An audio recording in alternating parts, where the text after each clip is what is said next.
Just one more minute while everyone is joining, and then we're gonna get started. Mhm.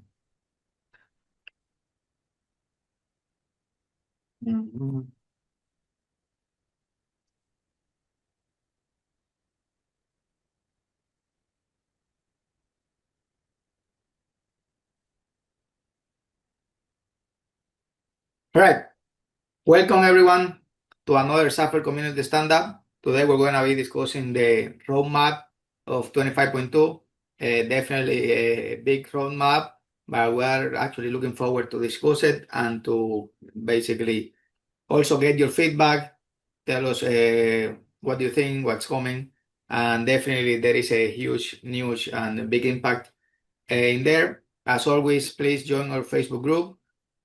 We keep growing. We have almost 4,000 members, so really excited about that. Follow SAF in LinkedIn, Twitter, and please join the community. Keep sending us emails. I want to mention that today we were planning also to show a couple of demos. I have a few SAFers who requested the authentication directly with the link. I have another one example for a map. We have the multi-factor authentication with the verification code that we do ourselves, and also with the authentication app. But I want to focus today only on the roadmap. So we'll do a short one today. We'll talk everything about the roadmap, and probably because last month live Tetris or work Tetris hit us hard, so we missed last month, but we'll come back to another one probably next Thursday. So we'll do another one next Thursday that will be more demo oriented. We'll do a couple demos. So let's go through the roadmap. Please, as always, ask questions, give us feedback, and interact as much as you want. We want to mention the two biggest things that we have in this meetup today is the end of support on net framework and documentation as an MCP. So we'll get to those one. We'll talk more in depth of each one, but I'm excited. Jose, what do you think? Well, like to be honest, it's a big release. I mean, it's almost the end of the year, but the things that we are going to face, like in the next stage, are going to be big ones. Especially the two that you mentioned just right now, the MCP server, which I found it incredibly useful, and the end of support for .NET. It's complicated. We need to make sure that we say like 4.8 because like .NET is the new one, .NET Framework is the old one. So just to clarify that. So let's get started, Javier. Yeah, just say I got a couple messages asking for the link, so I'm just sending it to Ah, them. Just one more second.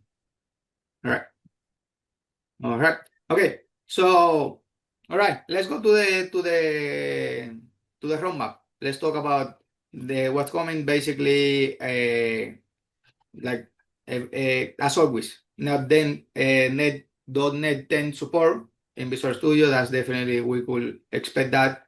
We're gonna have official release of the tag box, combo box, progress bar, PDF viewer, property editors. In our last meetup, we actually showed them. We showed that it's just going to the model and changing the property editor, and voila, you have all of this in your disposal.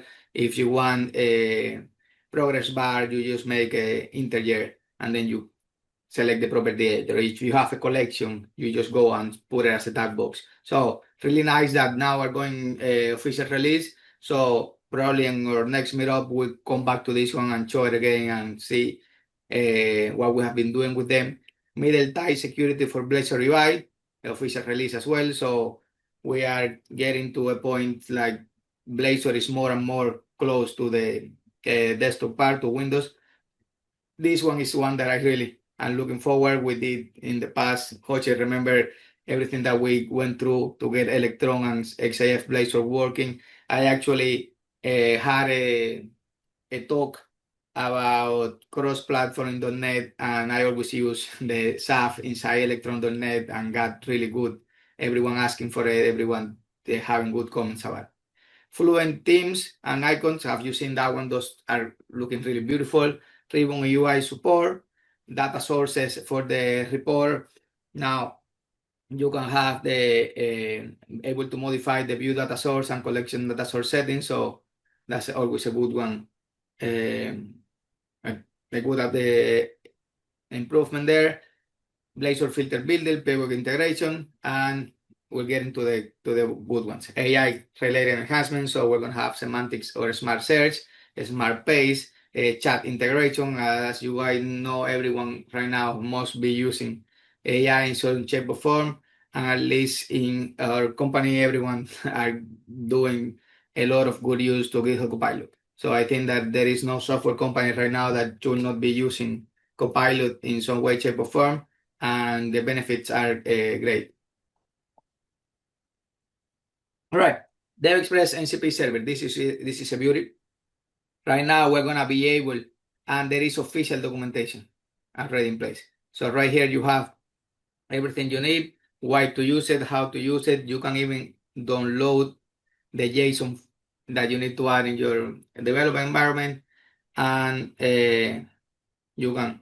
I think that I have it here, so you can open. So if I go to my, and this is one thing that I have, Jose, I think that I mentioned it to you. I had this issue that sometimes the NCP is not working.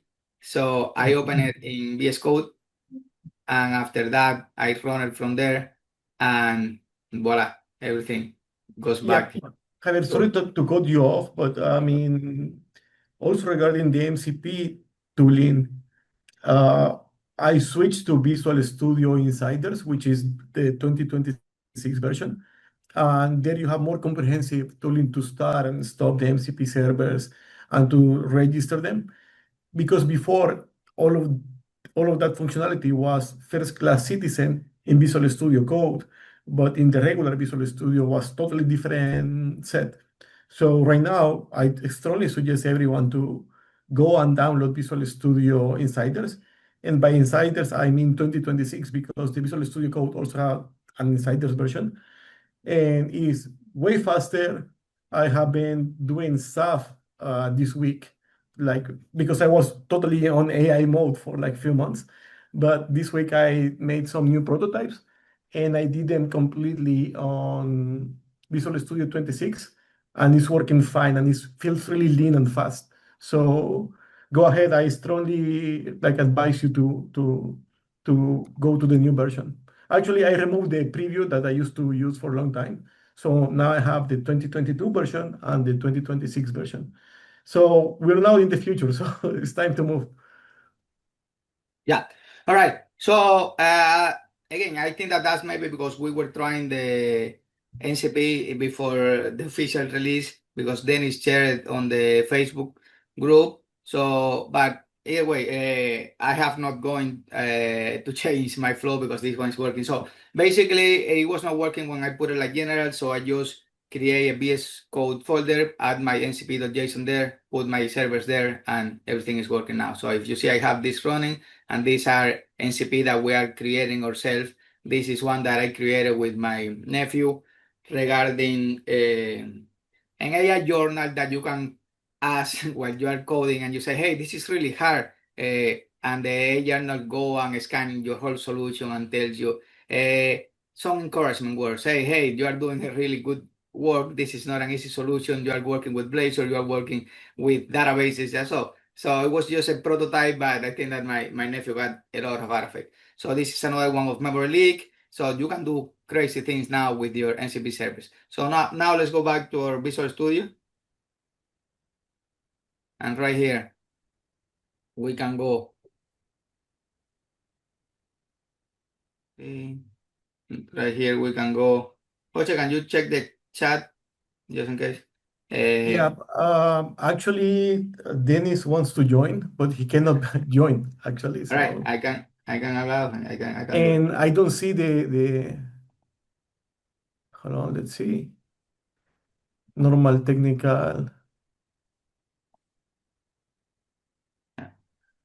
Yeah, I Yeah, think that all we right. have like cross We, cross accounts, Javier. You join as me, and I join as me too. So, yeah, okay, technical. either way, I like. we'll continue. Jenny, Dennis, feel free to intersect or to jump at any time. So basically, right now we have the NCP. Unless, of course, it's going to ask me to sign in after. All right, I'm over here.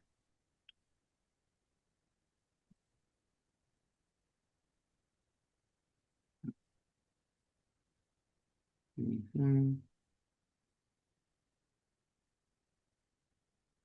Right, you see. Mhm. I've been having this issue that it gets disconnected, Jose, and my credential get disconnected, and then I have to log back in again. And you suggested that I go and change my settings to the system browser, and that has been helping. But all right, so we have it here. Now we go to our agent, go to our list of available tools, select DevExpress, and let's unselect anything else. I don't wanna. All right, and then I can ask him things like uh, using DX docs, and I should create a new chat just to make sure that we're right. Using DX docs, create a customer class with a name, address, active, birthday, and so on. Let's see.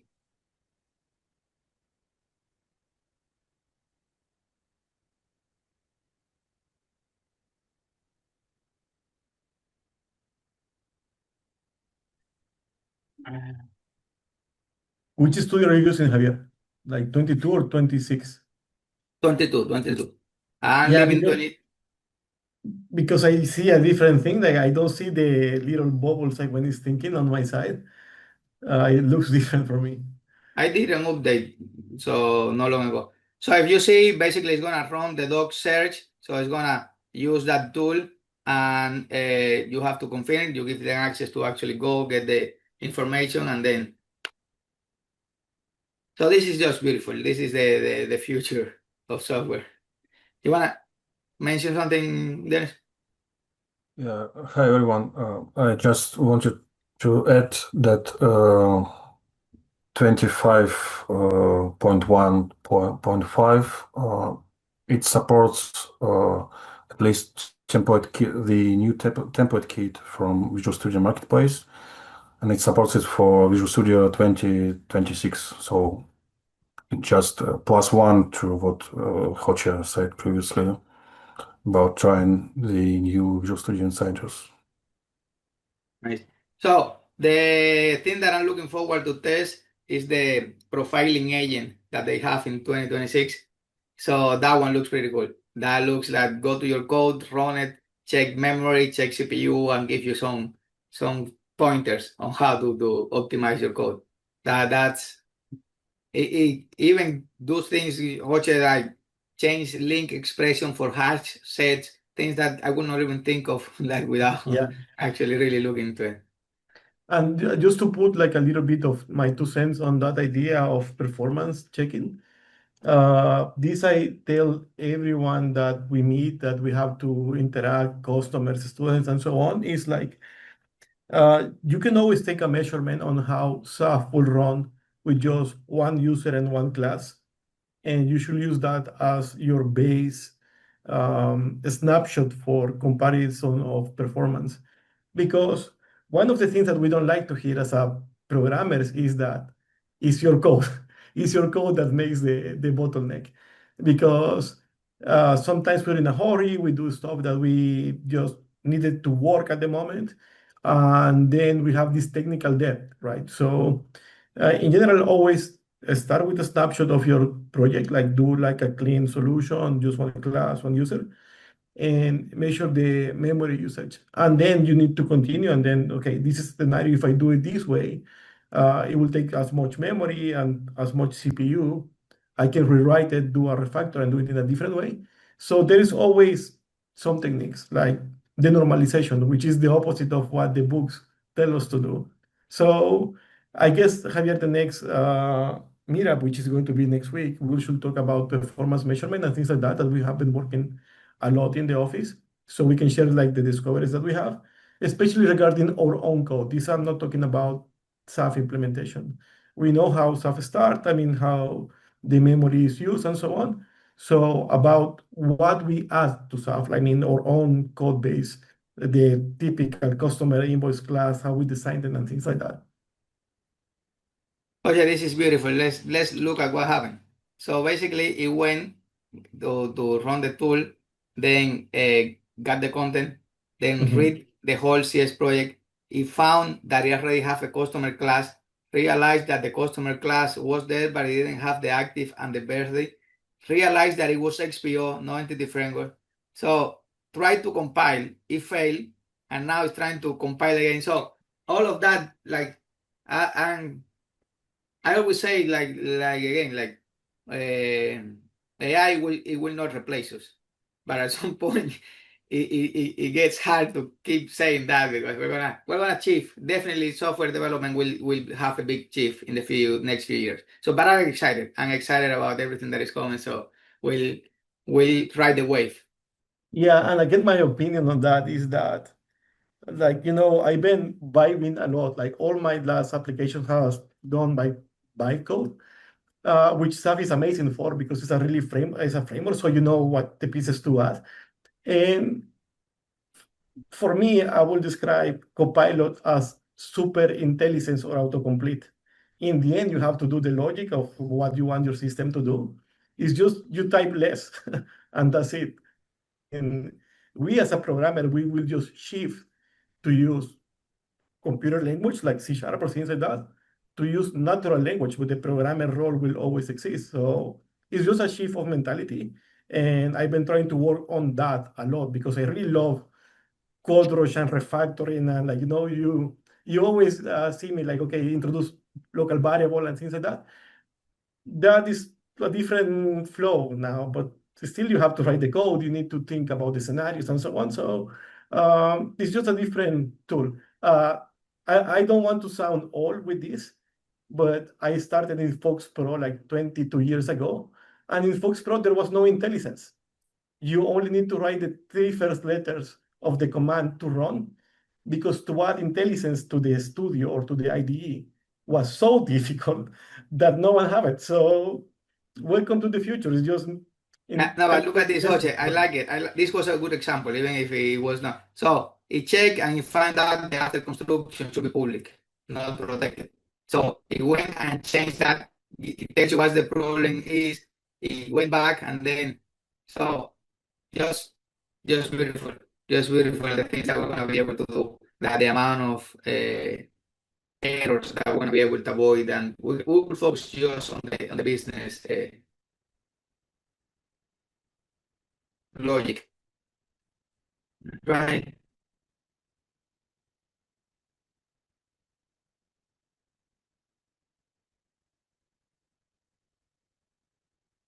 So, anyways, it's giving a lot of demo effect, but definitely the idea is that you are going to have the documentation as an NCP, so we will actually improve what we're doing, what we're building, and just beautiful. The amount of things that we're going to be able to achieve lately this is just the beginning. I'm going to leave it running. Let's confirm again, but let's move to the main topic and then we'll come back. Of course, here is all the documentation, not only for Visual Studio, but also for Visual Studio Code, Cursor, I think that it was in there as well for Cursor, for basically right there. So you will have available everywhere.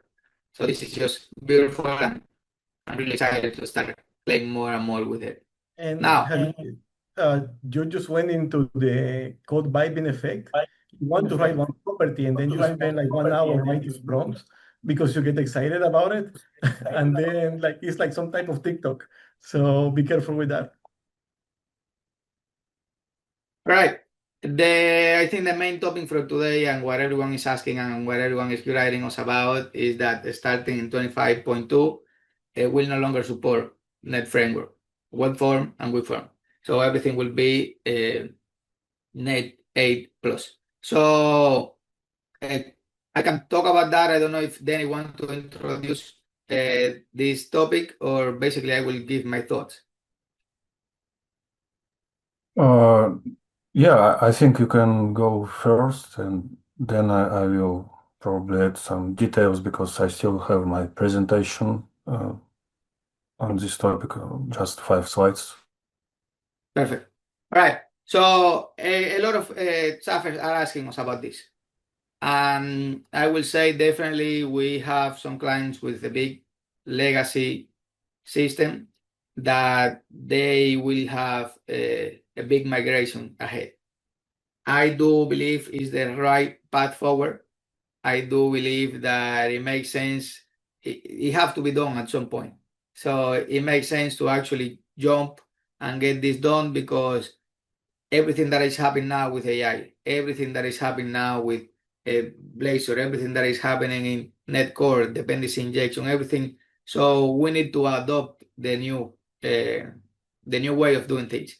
We have actually a client that it has so many static variables in their web application, in the web forms application, like they need to jump the ship and start planning the migration. So definitely, I see the benefits. I'm really excited for it. I think that with AI specifically, I think that with all the migration that Microsoft is putting together about migration from Net Framework to Netcore, I'm definitely sure that we'll have the support from all the DevExpress team on how to go about this. We personally, as a community, will be doing this. Probably we'll do a meetup. We'll migrate one of them, and we'll go through all of this together. So now no one is being left behind. The 25.1 and lower will still be there and supported for a while. So you have no rush. You have you don't have to be scared about this. But definitely, it's a chief that I think that we need to get done. Definitely, like I think that if this doesn't happen at some point, we have clients that are still using the old security system, the old report modules, so we at some point need to move from those. Coach, do you want to add something? Yes, that well, like long time ago when we have the shift from Net Framework to Net 3 and then 5 eventually, we did one of the meetups was about how to modernize the projects. Now we have even some other layers like Solution X, the one with the new Visual Studio. So I guess we need to take back, the steps to modernize your solution, which is a different thing, and then to migrate from Net Framework to Net 10, I guess, which will be the newest one in a few months. So I guess we can even include that as a separate stand-up, not like in the regular schedule, because I guess it will be a big deal for everyone. And I've been working on like techniques on how do we modernize also with Copilot, how we have the structure to do it like with AI, how we can review it. So we will have like really busy end of the year, but beside that, I think it's the way to go. You and I, have you remember like when we met like, I don't know, like 8 years ago, we compiled XPO for the Mono framework, and then we have to compile the base implementation with all those if statements in the middle. So I guess if we were tired of them, imagine like some software vendor like Developer Express who have like such huge code base. To maintain that is basically a nightmare. We did like 20 classes and it was difficult. Imagine thousands of classes. So yeah, looking forward for the for the next stage. I also only think about things, for example, the old CS project versus the new CS project, the new SDK. It's just beautiful. Before it's a huge XML that like doesn't make sense, and then you have a really right-click, edit project file. You can change your node, you can see what's going on, you can see your target, you can add your things on the CS project. You can see the difference between package config to package reference. So the CI/CD, the DevOps part of it, how can we set up that with the new framework? And like for example, in web forms, for us to have the CI/CD, we tried a little bit. We always end up with a custom agent. We download the agent to our own specialized hardware and run the CI/CD there instead of like using the capabilities that we have from with DevOps and GitHub and so on. So definitely that will make things easier. Then to be able to actually run CI/CD in web forms, we have to do the at least moving to package reference and at least to move to the new SDK so we could at least take advantage of the nuggets and so on. So Yeah, and this Javier, was maybe just clarify what do we mean by CI/CD, because most maybe I see like a question in the chat. Does continuous integration, continuous development? That's kind of the flow that that all modern like like for example Visual Studio. I always use this case. When I started really long time ago, there was one Visual Studio per year, like, or every 2 years. Now it ships every month, basically. Why? Because the continuous integration, continuous deployment is working really fast. So, and we have some also, maybe Jean Paul, if you want to join us next, you're always welcome to join us as a speaker. So, and the other part, definitely, we can see it here. Like the technology gap is growing bigger and bigger. Like, definitely, I cannot imagine how we'll be maintaining both source code at the same time. And definitely, as we mentioned, the AI war is going to revolutionize everything. So, we need to jump that ship. All right.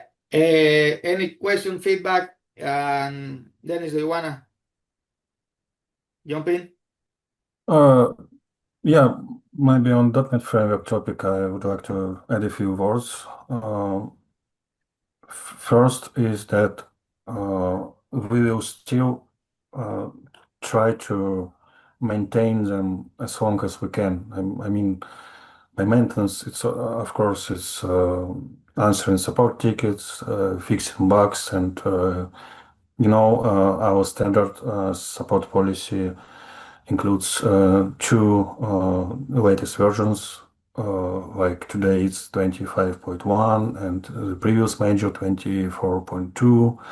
And for security updates, it's even four versions. So, and for .NET Framework customers, we try to even go beyond that if possible. Minion, for example, in 27, like we may release a minor 25.1.20 or something. You get the point. I mean, we try to keep our customers safe and comfortable as always. And yes, for migration, maybe if you allow me to share my screen for a second, just.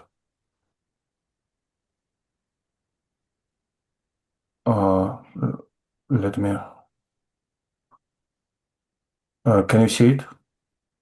It's loading. So yeah, it's there. Yeah, I will start from the end. Like you mentioned, the new SDK, which was introduced, I believe, in Visual Studio 2017, like 7+ years ago, and it's really nice thing. And our project converter, I mean, DevExpress project converter, it already can convert your assembly references to NuGet package references, which is the first step towards .NET Core migration. And so I want to clarify or emphasize that it's possible to use NuGet package references with .NET Framework applications. It's a standard and convenient way for many project types. Yeah, there are some quirks with maybe web forms because it's considered as legacy and Microsoft didn't fully support it, but it still works to some extent. I mean, in most common scenarios. And when you have NuGet package references, it's easy for you to plan the next step towards modern .NET versions migrations. And fortunately, we have already many guidelines on this topic, covering common scenarios. For example, for the start, it's often convenient to configure multi-targeting, meaning supporting the same class library or module for both .NET Framework applications and .NET Core applications. Especially it's helpful for your cross-platform module containing your business classes and common settings, which are the same for web, for desktop, and it's really often used, especially for the start. So you can run your applications in parallel. I mean, existing .NET Framework application connecting to one database and your, for example, XAF Blazor application connecting to the same database. So it's really possible to reuse a lot of stuff. And it's a real case. 2 weeks ago, there was a customer with a huge number of projects, like around 200, if you can imagine. And they, as expected, they had web forms applications, web forms XF application and WinForms application, and their application was properly designed. I mean, code was separated in layers, no mixture in cross-platform agnostic module. And what they did, they just took their cross-platform module, I mean, solution dot module project, and just converted it to .NET 8 or 9, I forgot, added WinForms application, added Blazor application, F5, it ran, it worked. Just with no code change, you got at least basic UI automatically generated for your business classes. Now, the second task is to analyze your web forms or platform specific code and convert it to Blazor, for example. Yeah, it will take time and it will require manual work. It cannot be magically converted, unfortunately, because of 20 plus years difference between two technologies, but it's still doable. And I hope that the articles we have on this topic will help you get started, as well as tooling that I mentioned earlier. Yeah, that's it for at least .NET Framework part. Hochi, you can take Yep. Okay, control. so let me share my screen now.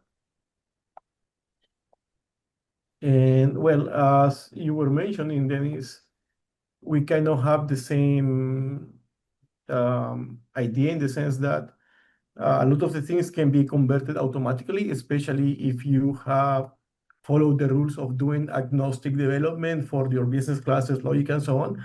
And then if you're using SAF, it means that, like 90% of your application should be SAF related, and you only will have a few custom controls and property editors. Even if you have a lot of them, your application, most of the application will be like 99% generated. So the migration might not be so difficult, but also we have some cases with the customers where, okay, what will happen with their customers when they are used to the web forms layout of the screen and so on. So we need to do the other part of development, which is to be a psychologist and tell, okay, the new UI is better, it looks more modern. Because, like one of the things that the users don't like so much is when the screen layout change, but I guess it's for the good in general. Javier, do you want to show any specific No, topics?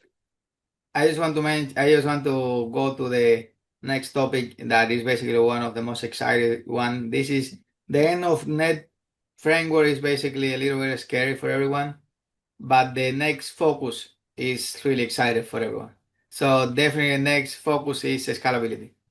So we have our apps now handling a decent amount of users, but we have always done things around it on the hardware side, things around on our side, like we have to work to actually get good performance in really high concurrent use scenarios. Right now, the focus in the next future will be actually making a scalable multi-tenant cloud-hosted SaaS apps. So I don't know you guys, but I'm really excited about this. Like right now, we do, as always, everything SaaS related. We do mobile apps with the Software API. We do so having all of this at our disposal will be a game changer, especially with AI and with the productivity that we're able to achieve using XAF. So I wanted to mention that, Jose. Yeah, to be honest, it's like this is one of the thing that we've been working a lot on. Well, you know that Javier in the office. And as Dennis always said, and I guess we have repeated this thousands of times, SAF application are just .NET application. So a lot of things that you might need to do to scale an application uh, is mostly .NET related than SAF related. So people should always take that in consideration because, okay, SAF is an application framework. It's not a language, it's not an infrastructure. So uh, from Developer Express to give us more like, tools to scale our applications is great, is welcome, especially because of the audience of SAF that is kind of low code, no code sometimes. So to have something out of the box would be fantastic, but you still can do it manually. We have done it manually for years, so it just requires a different, point of view. So I think that we're almost in the end of the the meetup. I don't know if you want to add something, Dennis, because we are done with what we have to present today. So if you have something else to add, feel free to to jump in. Yeah, I do have something. You want to share It's screen? yeah. Okay, I'll stop sharing then. Uh, it's it's mostly about the details of what is going to be included into .NET 8 plus version of XAF for Blazor, for WinForms, and Web API service, because they stay for the future in 25.2. And I'm like you, I'm also excited because for this ambitious goal, and we have, as always, selected the best of the best on the team. I mean, just guys who work for maybe like 17 years, or some younger people, but still experience it. And I'm excited to work in shoulder to shoulder with them. I'm confident in them, and every week we meet, we discuss things, we present results, and I'm more and more positive about the final results, because what we need as a team, it's important to understand that we need focus.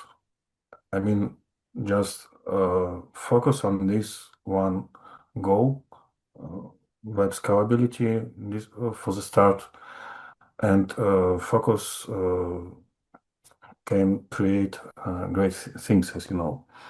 Because when you constantly every day, every week, you look at the code, you have no distractions, you have no burden like those checks. If .NET framework, then X, otherwise else Y, and another bunch of things. I'm how you mentioned. You can just your idea is just come and great ideas come and you can see opportunities you have not seen before. And I also want to explain how we approach this task with scalability. I mean, to prioritize enhancements in the first place. I think many of your, I'd say, guests, visitors remember your experiments with, I forgot, it was Ubuntu server with 16 gigabytes of memory when you were trying to bombard an Excel-based application with simultaneously with like 200 users. I think you remember. Yeah, And actually, we have another experiment, Dennis. Like we are bombarding applications lately, but APIs. We have some results already, and they are looking really great. But Javier said, like, okay, don't let's out of topic on this case because we have another meetup next week. So we will show some other performance and scalability things. yeah, I just wanted to use this Mhm. past example because it was, I think, known in the community because we actually did the same homework. I mean, Mhm. not the first time, not the last time, but the basic idea is the same. So for such huge undertakings, I mean, technical undertakings, it's always right to start from tests, to have a solid set of tests, load tests in this particular case. So we created this set of tests. We also made a really complex application with a lot of business classes, hundreds of them, with hundreds of controllers, actions. I mean, to replicate what you guys do in real world. And we published it and started taking telemetry. I mean, to detect bottlenecks for speed, for memory usage, and after weeks of testing, the picture became clear where to focus. So we can see how this place impacts which model adds up to problem, and so on and so on. I will not go further into technical or level details, but this focus and experiments help a lot. Now to my short presentation, just to show you some ideas, because it's important to clarify that great things, they always need some sacrifices. And I wanted to briefly talk about some things that we are considering to be removing or changing. And first, I think it's also not news for everyone. We started in last year, we started removing legacy code like legacy reports v1 because it was obsolete, I think, for 10 years now. Next, we are also considering removing some parts of the main components.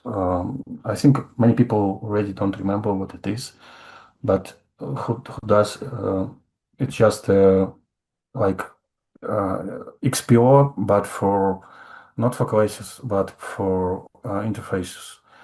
And it's also used at the core of our application model, and that's why we can't remove it completely, and we have to, I mean, cut off some pieces and leave some pieces like the main logics and etc. It's also about obsolete deprecated for years classes like security system user, security system role, and even their previous reincarnations from 2010, 2011 or something. Yeah, it's just time to move on and permission policy user and similar classes, they are there from 2016, 17, so for many years. And we consider it a reasonable period of time to migrate, same as for reports. It was previously under the question, we really wanted to remove UI security level mode, but I'm pretty sure we will not do this eventually, just as a big exception, even though it's not recommended for years also due to security considerations, I mean, general security considerations. That's the reason why we have our middle tier security as default option for WinForms applications. It's also why middle tier security will also be used in our future example and probably project template for XAF Blazor application. But for some customers, keeping UI level security modes, it's important. They, how to say, they use alternative means, protection means, like they take, for example, Microsoft SQL Server, they set up users and roles, they protect access to particular table for particular user or role. And yeah, we are not removing this mode, even though we would love to do this, but it will stay for now. Another example is default or demo classes that we have always had in our DevSpace persistent base input library, like person, address, etc. And I'll just show you an example. And it's mostly concerns XPO because for EF core, these demo classes are in the right place in the main demo application, and we want to do the same for XPO in 25.2, and they are really rarely used, and they are what it is, just demo classes, and yeah, we don't recommend using them in real production applications.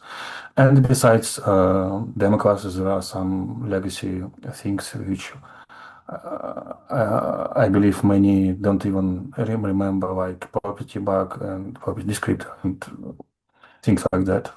But for us, it's still legacy code that needs to be maintained, it needs to be updated, dependencies checked. You know what I'm talking about. It's also next point. It's about some set of modules which are either very rarely used. They are covered by the functionality is covered by some other modules. For example, even in 2021 and even earlier in roadmaps, I was talking about modules like KPI, pivot chart, because our dashboards module already supports similar functions and does it even better. And here maybe there is one exception, is okay, or two exceptions. It's a chat module because charts are a bit different. Sometimes you want to have ad hoc charts somewhere inside your detail form or another form, and dashboard viewer is not the best solution for this, but in general we will be removing at least these two. Also, script recorder module, it's under the big question because it's rarely used. And in general, I must say that even unit tests are written mostly by large teams or experienced teams. And here we are talking about functional tests. And for example, for XAF team, we have like about more than a dozen or thousands of functional easy tests. But for many customers, it's not the option they use, unfortunately. And also in the last years, we started migrating our easy tests in ETS format to C# functional tests. And because it was better maintainable, and that's why we also wanted to remove script decoder module and maybe some other parts.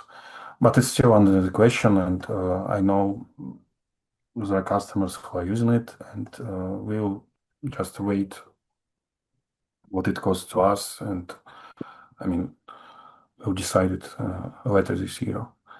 And what else? Of course, there will be additional low-level deprecated APIs, which we will just clean in 25.2, hopefully. And I also must talk about some conceptual changes or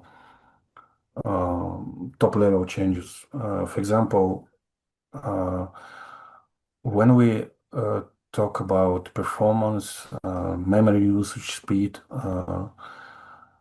the current application model architecture, it's one of the points that places that needs to be rewritten, improved. And for example, in last week, I believe the team presented a Spike solution where they got rid of application model layers in general, I mean, internally. I mean, you still have your like administrative model difference layer, like model.xf mail. You have your end user difference layer, but we made it the way that it's just a plain dictionary, and plain dictionary are very quick to access. There is no unnecessary recalculation of nodes internally, and it's much lightweight, faster. And it's just one of the examples of potential changes to architecture. What else? It's still under the question supporting asynchronous APIs in main XF entities like views, actions controllers. But honestly, so far it's not the main problem that we discovered, and it's still under the question. Yeah, we all know it's nice to have especially for ASP.NET Core, nice to have to go async by default. But for our use case, it's I want to emphasize it's not the main problem right now. It's at least not the top priority. What else? Again, as part of keeping focus and optimizing, we want to rethink our multi-tenancy module support, and we want to get rid of WinForms UI part of it because, let's be honest, such use cases are more and more for web applications.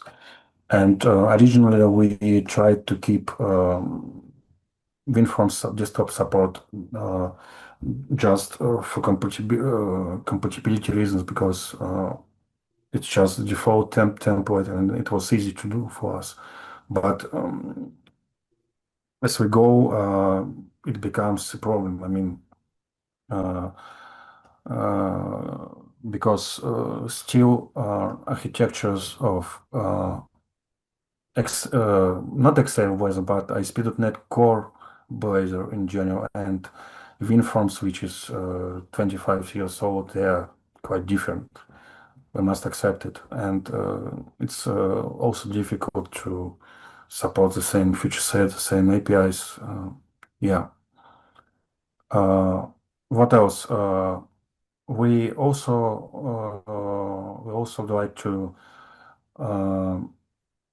remove unnecessary feature toggles that we kept with us for years and just switch to good defaults in our code base. I mean, again, for the sake of reducing the number of if X, if Y, then, because we have dozens of them and it's not easy thing to support.